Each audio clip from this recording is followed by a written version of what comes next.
The second panel discussion for today is on India as an emerging hub of institutional mediation.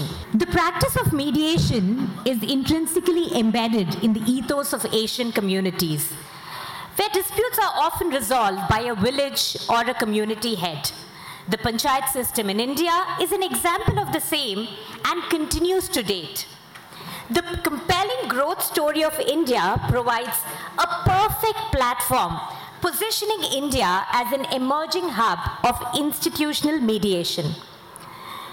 The answer to the unclogging of the caseload in our judicial system lies in the institutional mediation. The panelists we have today for this session are the pioneers of formal mediation process in India. They have been contributing extensively to the development of mediation in the country, and they are here to share their valuable thoughts on the same. It gives me utmost pleasure in welcoming the illustrious panelists for the next session. I welcome Mr. J.P. Sengh, Advocate and Mediator, our panelist. Our second panelist, Mr. A.J. Jawad, Advocate and Mediator. Our next esteemed panelist, Ms. Poornima Hatti, partner, Samvad Partners, and our moderator, Chitra Narayan. Thank you so much. Our first eminent panelist, Mr. J.P. Sengh, has been practicing law for over 20 years. He's a well-known legal practitioner in both civil and commercial. He is responsible and he had spearheaded the ADR movement in India. He's the spirit behind setting up and leading the Delhi High Court Mediation and Conciliation Center, which has done tremendous work. Thank you, sir. Our next panelist, Mr. A.J. Jawad. Mr. Jawad received mediation training in the year 2006 and 7 and has mediated a range of civil, commercial, marital, child custody, and several other cases. He's working as a mediator on the panel of the Tamil Nadu Mediation Center and is now one of the joint secretaries of the Tamil Nadu Mediation Center. He's an accredited mediator and a senior trainer with the Mediation and Conciliation Project Committee, Supreme Court of India. He's also empaneled as a mediator and as a global faculty with ADR ODR International. He's empaneled as India Specialist Mediator with SIMC and is accredited as a Level 3 Mediator with SIMI. He's also empaneled as a mediator with the Bombay Chamber of Commerce. Our next esteemed panelist, Ms. Poornima Hatti. Poornima Hatti leads Samvad Partners dispute resolution practice in Bangalore. She also co-chairs the employment law practice from a controversial standpoint. She serves an arbitrator and mediator on a regular basis and has an experience over 18 years in dispute resolution area.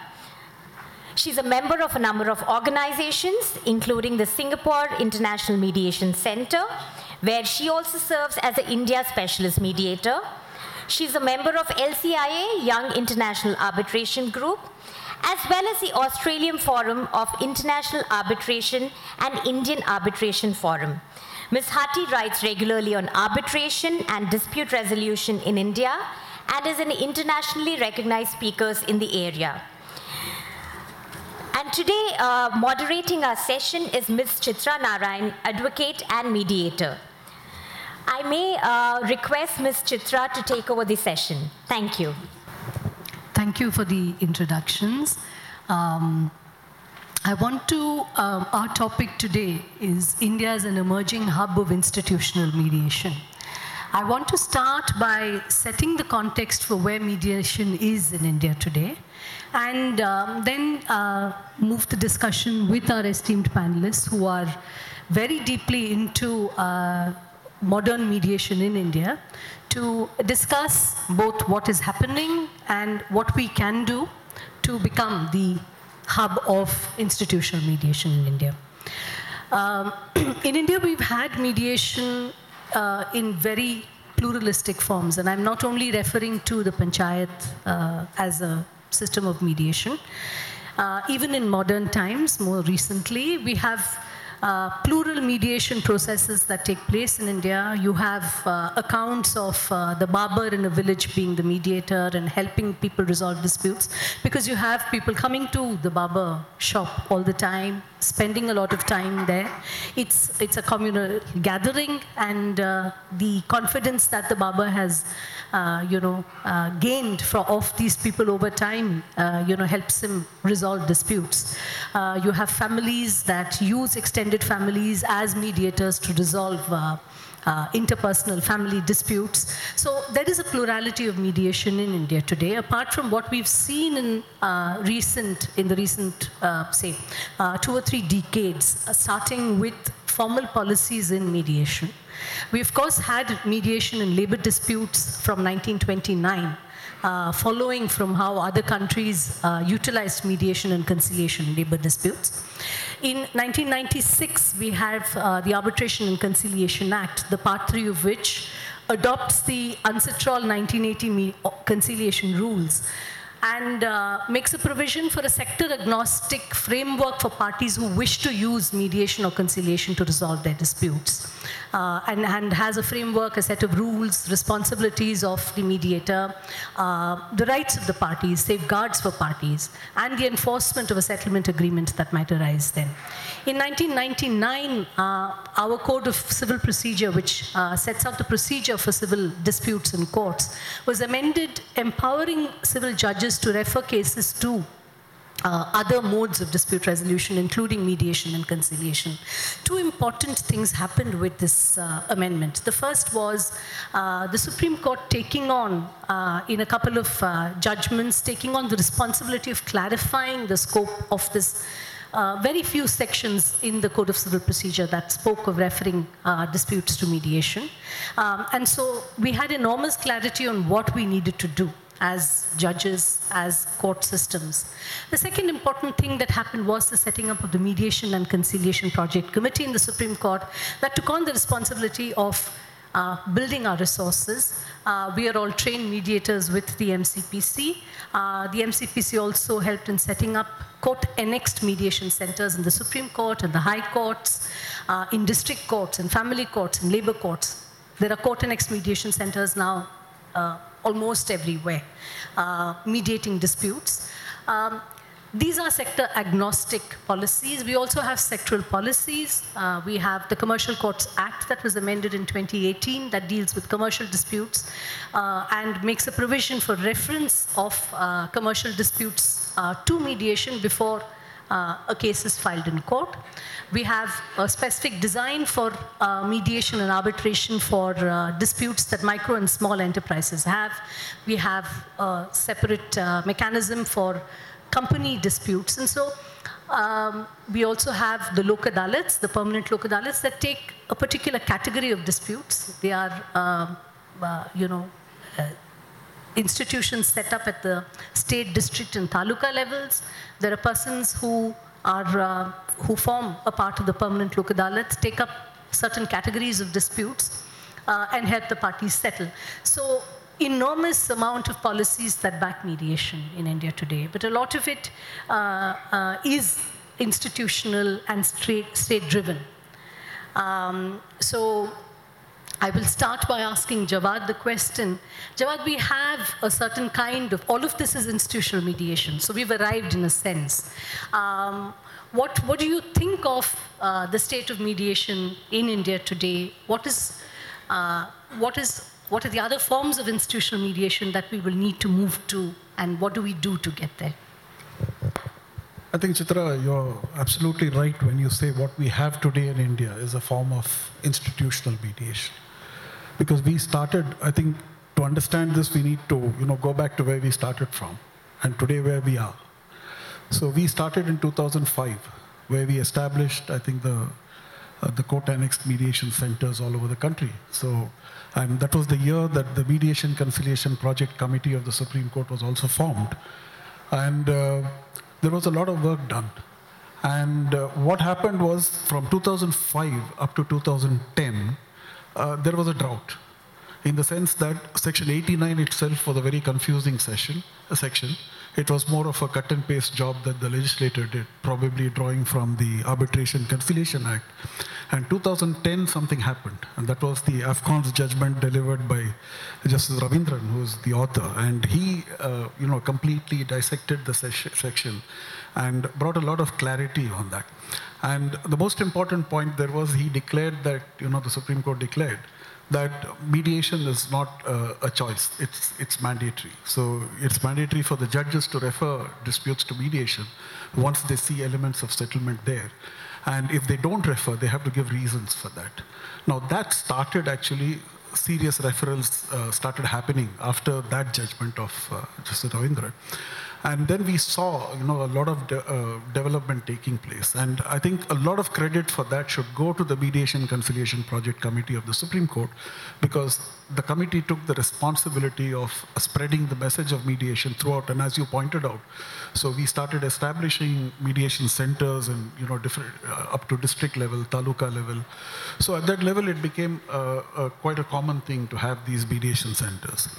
Now, today, from 2005, I think we have completed 18 years.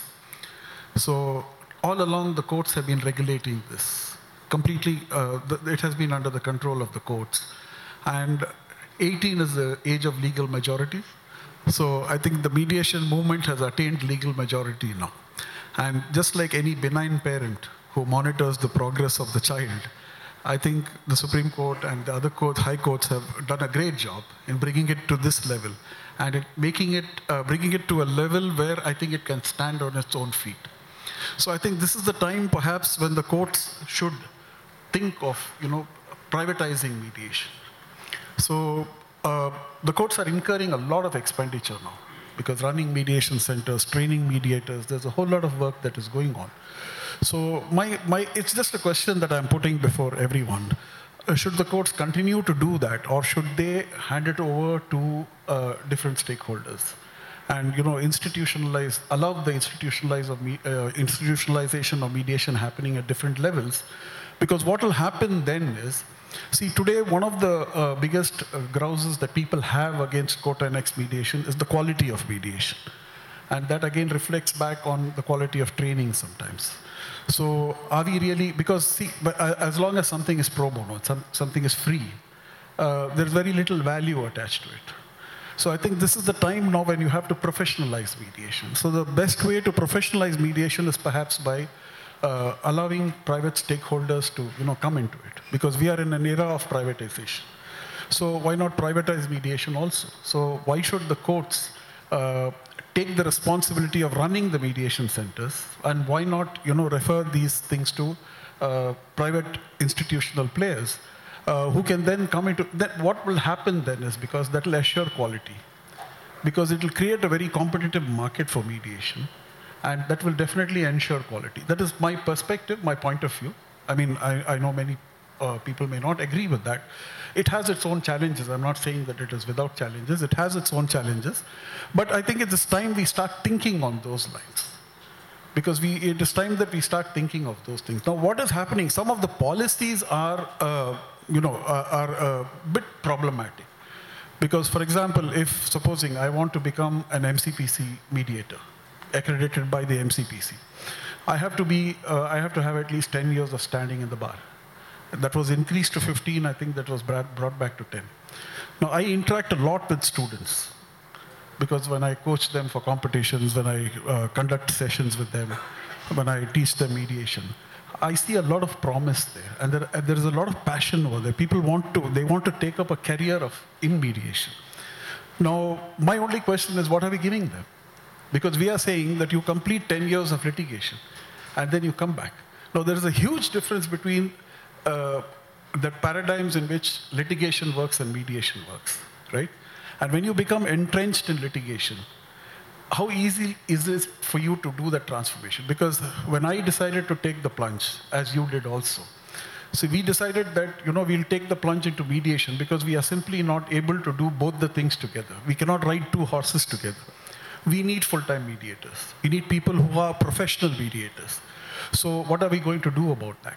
And what is the promise that we are making to those youngsters who are going to be graduating from law schools, or those young lawyers who have not completed 10 years, but who have immense talent, immense potential to be excellent mediators. Now, we talk of experience. We say that people should have experience. Now, the question is it only experience in law? Should mediation also be open to different disciplines, different professionals? Why should it be in the exclusive control of lawyers alone? So now these are all questions that I'm just putting before this August gathering for you to think about it. Okay, and unless and until you institutionalize it, create these private institutions that will be offering mediation services to people. And that's what I think the mediation bill also talks about. So unless we do that, I think the problem will be that, the quality will suffer, and will we really be able to make India the institutional hub in mediation? So that is a question that we need to answer. Thank you. Thank you, Jawad. You've referred to both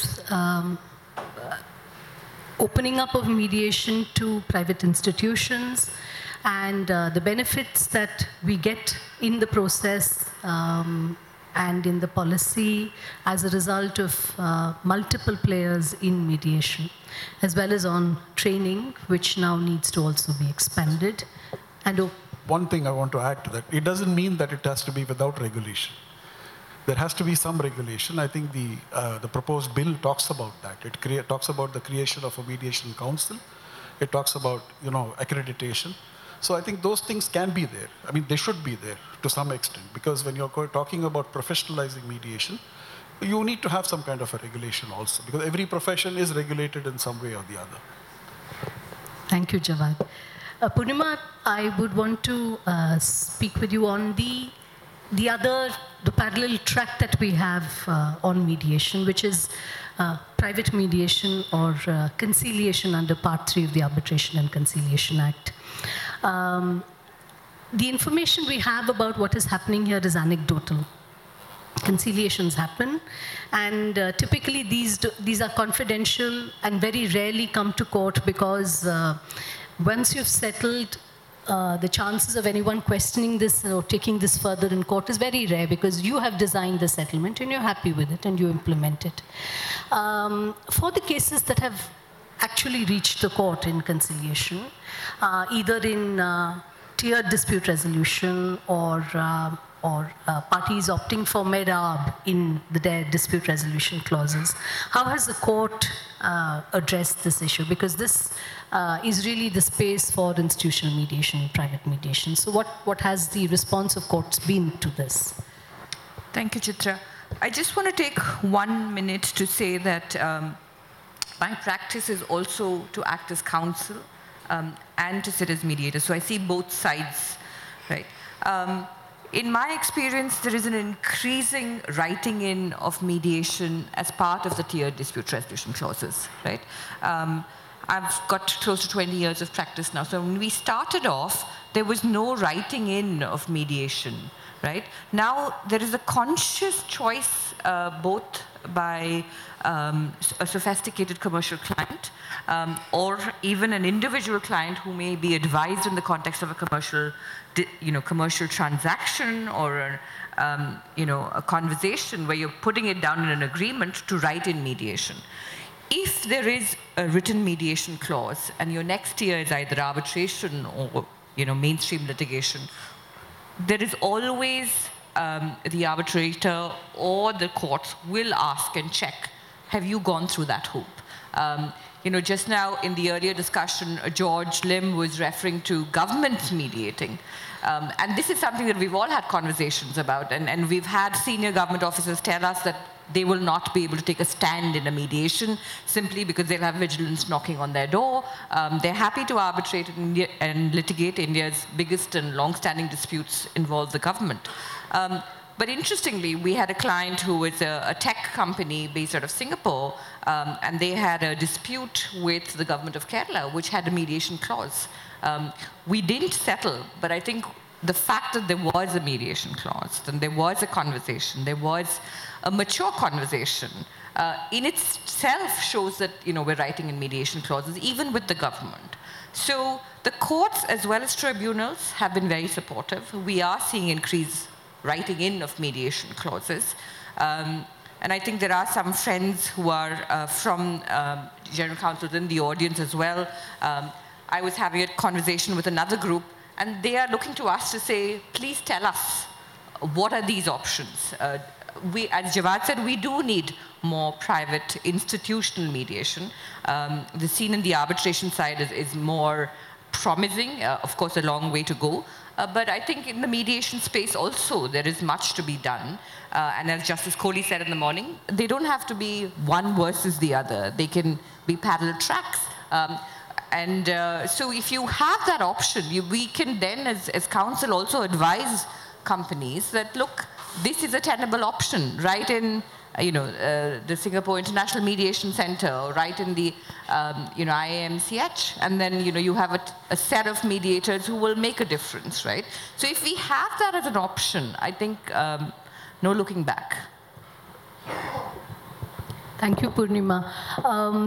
Not only is IAMC the only institution in India that has both arbitration and mediation, we also have a MEDAB protocol where parties who come to the institution for arbitration could be explained the process of mediation and guided to utilize mediation. And if they were not to settle, or to the extent they're not able to settle certain disputes, can then go to arbitration under the IAMC rules. JP, we've spoken about mediation in India as being on two tracks of private mediation under Part 3 of the Arbitration Conciliation Act and court-annexed mediation, whereas the other private dispute resolution process, which is arbitration, has gone on a different sort of parallel track of ad hoc and institutional mediation. Being private dispute processes, what can mediation or the aspiration to institutionalize mediation learn from arbitration and the experiences that have? Thank you, Chitra. In some states in United States, actually it happened the other way around. In mediation, there were private players. The institutionalization of mediation happened later. And that is why I looked into one of the debates where I found what is happening in India. India started as a court-annexed mediation center, and that's how it's progressed. And there they wanted to bring in the court, after the private mediation had been established. And Professor Michel Herman, in one of the debates, said, the worst way to institutionalize mediation is when the court comes in a state of crisis and says, we've got too many cases and we can't keep up. We are lagging years behind, and therefore we'll turn to mediation for a quick fix. That means that the court is looking to only one part of mediation and will probably get its quick fix, but will lose all richness and variation that could have been presented in mediation. See, mediation has a humanist face. Settlement is a secondary outcome of mediation. We go through the mediation process, settlements happen. But the main purpose of mediation is to change the relationship between the parties, so that parties in a way transformed when they leave the mediation table. See, what happened in India? When we started with arbitration, it was ad hoc. And today also, I think we accept ad hoc arbitration. But every ad hoc arbitration, it became, I remember 1990, Bombay High Court said, convenient, because in all government contracts, you had the general manager or the managing director appointing an officer. And the clause said, it will not be an objection that he is an employee of the company. Result was, Bombay High Court in 1990 said, convenient arbitrators, convenient lawyers, arguments which should have been taken are not taken, and ultimately the matter lands up in court. And that's where in Guru Nanak Foundation, the Supreme Court said, the way every matter lands up in court, it makes the legislature weep and the lawyers laugh. Now, this is the way, but fortunately for us, since mediation started as a court annex experiment, because one of the reasons what we are looking at is awareness. So this has helped us in spreading awareness amongst the litigating public, that there is something like mediation that works. Unlike there, where, the awareness was already there in America.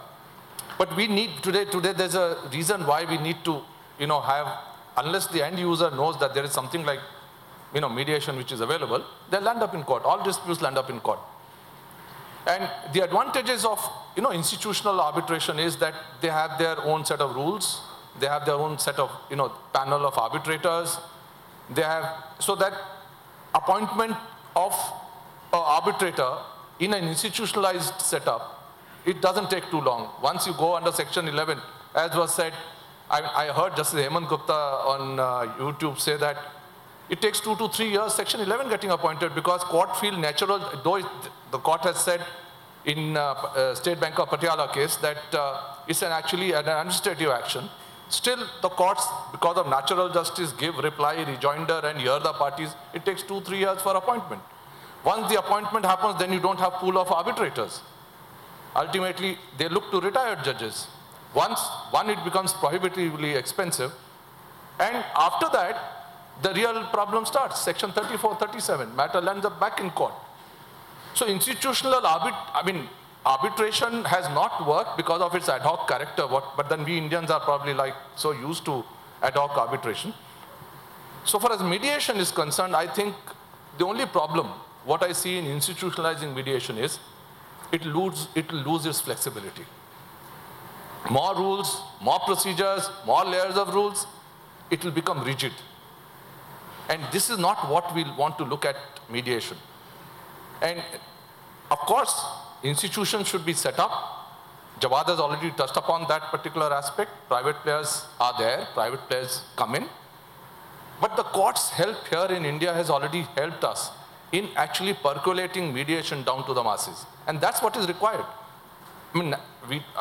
Every statute is now looking at National Legal Services Authority. Not that they have the panel of mediators, or enough mediators are already available, but the problem is if you have to reach the Mofussil level, or reach that level of munsifs, they have their establishments, and therefore you can reach the masses there, and they can spread the awareness. When we talked of, in fact, one of the things that the problem was when the Act came, pre-litigation, mandatory pre-litigation mediation. One of the things that was said against us was, are we prepared? Do we have the pool of mediators which are available? And in fact, in Singapore, I heard the Chief Justice of Singapore yesterday. They started, as was said, through magistrates were first brought in, and then they started at the community level. And then they moved, started making mandatory. You see, once people accept mediation, then you don't even have to make it mandatory. People will come. They'll go to their lawyers and say, look, and this is what is happening in Delhi. 68% matters, lawyers are bringing in saying, telling their clients, don't go to court, try pre-litigation mediation. And even parties are today wanting to do pre-litigation mediation, and the results are phenomenal. Because parties have not hardened their positions. They are not in court. They are not taken positions one way or the other. And then being a flexible process, at that stage they find solutions. And to my mind, therefore, you need a mix of what a private mediation and institutionalized mediation to take place. Ad hoc mediation can work, because I don't see a reason why when two people want to mediate, that you only have to go through a person who's on the panel of A, B, or C organization. Provided he is accredited, he is trained, well, he can take up mediation. Why? Section 12A again says through NALSA. So only if you go through NALSA, that 12A will tick in. And that mediated settlement or a conciliated settlement becomes an award or a decree. But if you go through through a private player, it doesn't. So probably we need this as dichotomy, which which needs to be addressed. Thank you, JP, for pointing to the differences in these processes and how they work where we don't automatically adopt institutionalization in the manner that it could be done for arbitration. I wanted to ask you about the mediation bill that is pending before the Parliament, and the thrust in the bill seems to be to institutionalize mediation, civil and commercial mediation. Can you speak to us a little more about what's in the bill? Well, all of us are looking forward to the bill, but I don't know what form it will come. We sent the bill in a form, NCPC took the initiative, and the draft bill was given to the government. Changes came. The sub-parliamentary committee made more changes, and now it's pending with the law ministry. And the rumor, the grapevine has it now, the law minister says, I don't need to bring in a new bill. I will tweak the arbitration and conciliation law and bring in mediation in the Arbitration Act. So therefore, ultimately, what is going to happen, I don't know. But what I feel, things more which could have been considered. One was, again, as I told you about pre-litigation, mandatory pre-litigation mediation. Secondly, the reason why probably this bill was required was because we signed the Singapore Convention. And yesterday in the debate which we had there, if you remember, the High Commissioner was pushed into signing the bill at the last moment. And today they say probably the India was not really prepared to sign the bill. And there is now, the rethink happening, and therefore probably the bill is, again, gone into a cold storage. So therefore that chapter, if you remember, the chapter that once you were part of it, and when we recommended that there should be a chapter on the Singapore Convention or the International Commercial Arbitration, that was totally removed. Another thing that what I feel in the bill, which there's a Section 7 exclusion clause. We all of us know agreement to sell, which is basically a civil dispute, and once the disputes develop, it is converted into a 420, 468, and 471 of the IPC. The other party is picked up on a Friday in the police station, and the mediation happens in the police station, and the matter is settled. And excluding all kinds of, Supreme Court has repeatedly said, if, it looks like a criminal matter, inverted commas, but is actually basically arises out of a civil dispute between the parties, like 406, 498A. Why shouldn't these matters be settled? Mediated and settled across the board. And of course, the court will ultimately decide. Gyan Chand case, heinous crimes, yes, you cannot mediate. But there are cases which can be mediated. So therefore, excluding almost all genre of, criminal matters, I think that was something, again, which I thought was not correct, part of the bill. But again, I don't know what ultimately the government will come up with. But so therefore, there are various aspects in the bill.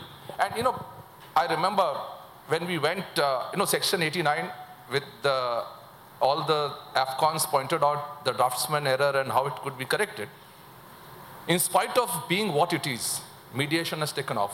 1996 Act, Arbitration Act had mention of conciliation, and Section 30 said arbitrator can use mediation also as one of the processes for purpose of resolving. But it never took off. Section 89, whichever manner it was enacted, the courts looked at it, parties looked at it, and today mediation has, now we are talking about mediation. It's only because of Section 89. And being a flexible, when I went to USA, I was told, whatever manner your Section 89 is working well, don't tinker with it.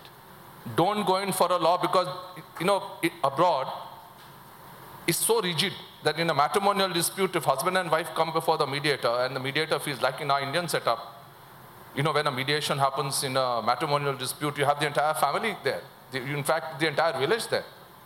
And so if you say that, you would like to involve the third party, like the father-in-law or somebody else from the family, the participants can say, look, it's our dispute. We don't want anybody to be involved here. We will decide for ourselves. So even that much flexibility is not there. They said 89 is working for you, don't go in for a law. And in fact, to all our mediators, people who are getting trained into mediation, what was Professor James Holbrook from USA said, that US mediators are settlers of dispute. Because they settle disputes. They go by what the word of the act says or what the word says. But the Indian mediators are healers of the dispute. we give so much of importance to relationship, and that is why probably it will work more in India the way it is than to actually have, have a rigid law or going for in that sense, have a statute which prohibits certain kind of mediations being taken up. Thank you, JP. One of the nice surprises in India is our very vibrant online dispute resolution institutions. We have scores of them that have been set up in the past few years. They utilize online processes, technology in helping party resolve dispute. And one of the processes that is adopted by the ODR institutions is mediation. Poornima, can you talk to us a little bit about what has happened in the ODR stage? Thanks, Chitra. So I just want to also point out from Mr. Sengh's perspective that the existing bill again refers to online mediation in whatever form it's all been circulated to us.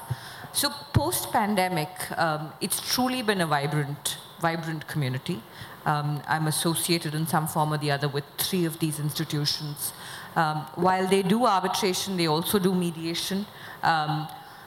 I was just looking up statistics for the very, very well-recognized Queen Mary and White and Case study that does it for arbitration in terms of every 4 years in terms of what is the movement in adopting technology.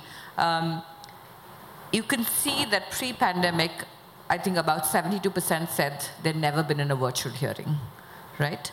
Post-pandemic, close to 80% said they have used a virtual hearing. So that's a great shift. And as everybody in this room knows, we've all spoken at conferences online. We've all appeared in dispute resolution systems online, right? So the ODR community is truly vibrant. Some of them are very young. Many of them are not lawyers. A lot of them are tech people, bringing in artificial intelligence. And as a community that is interested in dispute resolution, we cannot ignore artificial intelligence or technology. A lot of conversation has happened around ChatGPT, around how it's being used even in Colombia, where a judge used ChatGPT to write a decision. So what can we do with technology, and how do we utilize it in a country that has so much pending litigation? It's something that we should all be consciously thinking about. I think the adoption has also been very, very welcome. As you and I know, SEBI recently, as a market regulator, has adopted for investor-related disputes online dispute resolution, which includes a specific request for mediation. The RBI has made some inroads in that space. A number of corporates are also using ODR for small disputes, consumer disputes, small financial disputes, where it does not make sense to go to courts, where there are small loans given out, consumer disputes. I think the consumer mediation cells, for instance, would greatly benefit if there were more ODR solutions that are available. So I think even to Jawad, your point about training youngsters to be involved, it just seems like second nature when they're online and they're discovering mediation. So we should really harness this. And as we speak, I understand there's a hackathon going on to determine what kind of rules to be used and how do we harness AI to make dispute resolution more accessible. So I think this is one end of the spectrum that we should really bring in and make it more mainstream. And the learnings there will also benefit mainstream litigation, arbitration, or any form of dispute resolution. Thank you, Poornima. My last question would be to Jawad. We've spoken about many policies that have adopted mediation as a dispute resolution process. But we see in the case of commercial courts, we see in the case of SEBI, until this ODR regulations are notified. We've seen in the case of IRDA for insurance disputes, the legal services authorities, we see that everything, they are institutional, but they are state agencies that are, managing mediation. How do we bring in, integrate an alternative institutional dispute resolution or institutional mediation in these disputes? What can private institutions do to, integrate autonomy, my ability to choose my mediator, to integrate training, to integrate subject matter expertise? So what can private institutions do with governments to sort of also engage with this kind of, policies where mediation is still state-centric? See, that is the challenge we are facing today. There is too much of control, state control over mediation. As a result of which, what has happened is mediation is not emerging as a standalone profession. We have lawyers who do mediation part-time, but we don't have full-time mediators. Now, what we need today are full-time mediators. And to have full-time mediators who are competent, who are skilled, who are well-trained, who are well-equipped to deal with different situations, I think we need definitely to institutionalize it. And when I say institutionalize it, I'm not talking about state institutions, I'm talking about private institutions. Because private institutions, once they come into the play, it will create a very competitive market. So unless that competition is there, today there are lawyers. Jawad is a lawyer, Harish Salve is a lawyer, right? But you know whom to go to if you have a problem, provided you can afford him. That's one problem, okay. If you can't afford him, you have no choice but to settle with Jawad, right? So what we need to do is really professionalize mediation. And that is where I think what we are doing today, the policies that we have today in place, especially in the court-annexed mediation context, because today court-annexed mediation is one of the biggest sources of mediation. Because we are all practicing mediation from cases referred by the courts. Private mediation is yet to take off. And this is where I feel that, the Act is going to help that. Because the legislation will definitely encourage people. I mean, it actually brings a lot of gravitas to the subject of mediation, right? Because unless there's a law which says that, yes, there is something called mediation, we don't recognize it. Now, as far as Section 89 is concerned, again, that is court. Once you go to the court, then you're referred. Now, what happens if you don't want to go to the court and you want to resolve your dispute?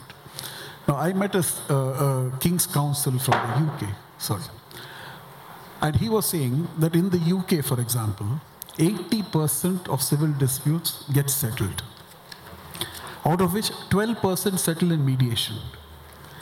The difference is this: the 12% that settle in mediation settle faster, within a month or 2 months. But those that get settled, the 80% that get settled 6 or 7 years down the line. Now that is the difference. So what the problem here is that the awareness. That awareness can be created by lawyers. And yesterday a question was asked to me, okay, what is the incentive for lawyers to refer the clients to mediation? What do I gain from it? I'm losing money. Now the answer is very simple. A lawyer's business is disputes. A client's business is not dispute. It is making money, right? So a client doesn't want to spend time in a dispute. Now, because we have no other option, and because we are we talk about mediation as a culture, it's 3,000 years old in India, it's 4,000 years old in India. But we are so invested in a culture that was given to us 150 years back that we don't want to go back to our 3,000 and 4,000-year-old culture. So what is stopping us? Is it a very purely selfish motive that what do I get from it? Is that Khalil Gibran said, the greatest counsel between man and man, forget the gender reference there, the greatest trust between man and man is the trust of giving counsel. Now, I was pointing out yesterday while I was talking to my friends here that, look, the Niti Aayog report points out that 4% or 5% of justiciable causes come to the court. So what all of us lawyers are making a living out of is that 4%. So what happens to the 96% of the disputes? Where are they going? Simply people live with the dispute sometimes, or they go to some extrajudicial mechanism to resolve the disputes. Now, if you're going to offer them an alternative, which is legitimate, which is recognized under the law and which will make them, will get them, will retain control, give them the control of the dispute. Like I was invited to speak to a group called Corporate Connections in Chennai. I had only 2 minutes. So I said that 2 minutes is more than enough for me. So I asked them 3 questions. I said, would you like to lose control of your business? They said, no. Would you like to lose control of your disputes? They said, no. Then why do you choose litigation? And I sat down. And after that, for 20 minutes, they were talking to me to understand more about mediation. The problem is we are not informing our clients. Okay, from the dais, I hear a lot of people saying that, mediation is the best thing, mediation has to be promoted, it has to be encouraged. You ask them, how many of your disputes are you referring to mediation? Oh, my disputes are not fit for mediation. Now, how do we meet this challenge? So unless that awakening comes from within, that yes, we owe a moral duty to our client as lawyers, we are, as I think George or somebody said, are we problem solvers? Or Gregory, I don't remember which of you said this, but are we problem solvers or are we problem inflamers? It's a simple question that we need to ask ourselves. If you're problem solvers, then what is it that we are first offering our clients? Is it 5, 6 years or 10 years or 20 years? And we know that disputes even last for 30 years, 40 years here in India. So are we taking them on that journey, which is going to destroy them? Or are we going to give them options that will help them to resolve the disputes while still remaining in control of what is the outcome? Like I was, sorry, I'll just take two more minutes. Okay, I was referred a dispute between a landlord and tenant, okay? The landlord barges into the room and points his finger at me and says, who are you? Why should I come to you? You have no power. My lawyer tells me that you have no power. I said, you're absolutely right. I said, before you came here, who had the power to resolve your dispute, to settle your dispute? He said, the judge. I said, well, the judge has been gracious enough to give you that power and said that this is your dispute and here's a person who's going to help you to use this power to resolve your dispute. Now, my friend, I said, it's your choice. You want to use this power or you want to go and give it back to the judge and say, I'm sorry, Your Honor, please take it back. It's your choice, I said. He quietly sat down and we went ahead with the mediation. So the question is, people are not, see, they don't want conflict in their lives. See, humans are hardwired for empathy. Okay, humans are hardwired for peaceful coexistence. That's how the species Homo sapiens survived for all this thousands of years. Conflict is something that we don't want, but it is essential. It has to be there. It is a harbinger of change. It has a lot of positive connotations. But the question is, how are we dealing with it? Now, when we talk of mediation, it is not necessary that we look at mediation from the prism of conflict resolution or dispute resolution. What about conflict prevention? What about conflict management? What about when your clients are entering into a contract? You as a lawyer are invested in your client's interests. You're not looking at the other person's interests. What if you engage a mediator?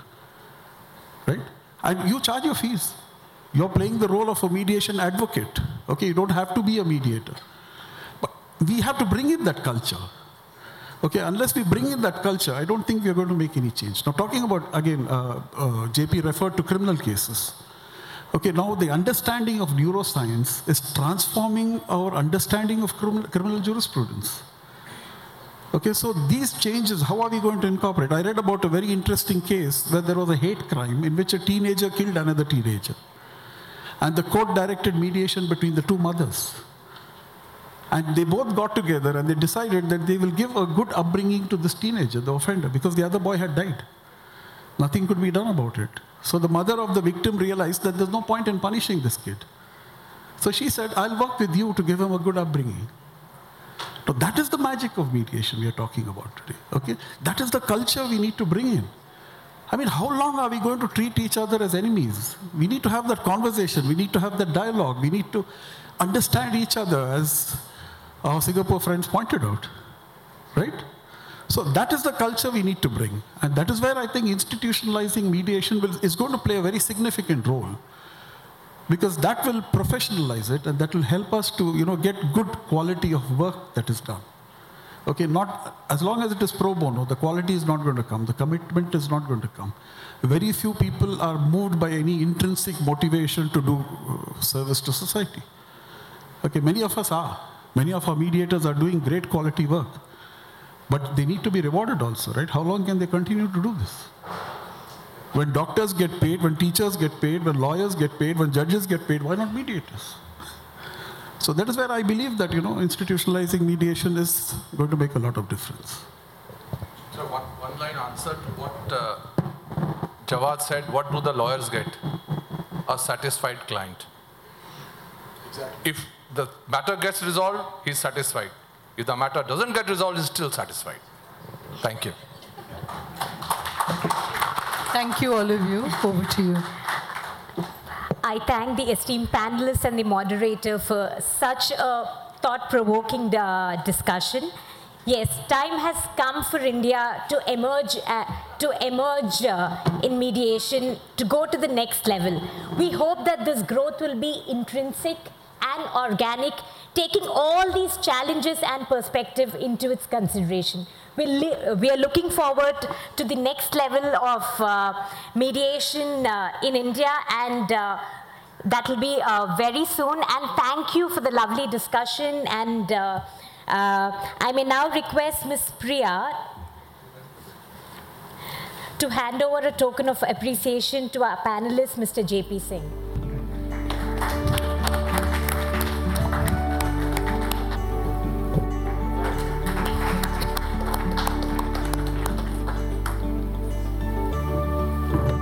I may now request Ms. Priya to hand over a token of appreciation to Mr. Jawad.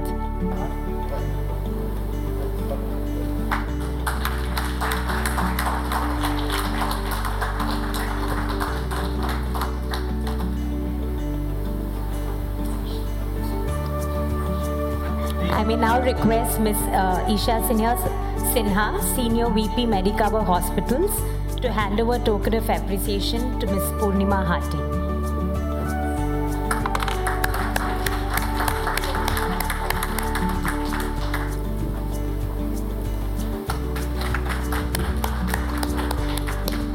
Ms. Isha may hand over a token of appreciation to our moderator for doing a brilliant job and navigating this beautiful discussion.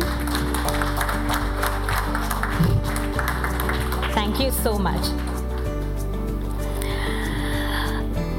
Thank you, everyone. And with this, we conclude the first leg of today's event. We now take a break and we meet back in about an hour. So you all may proceed for lunch. And thank you so much for the patient hearing. And you've been a lovely audience. Thank you so much.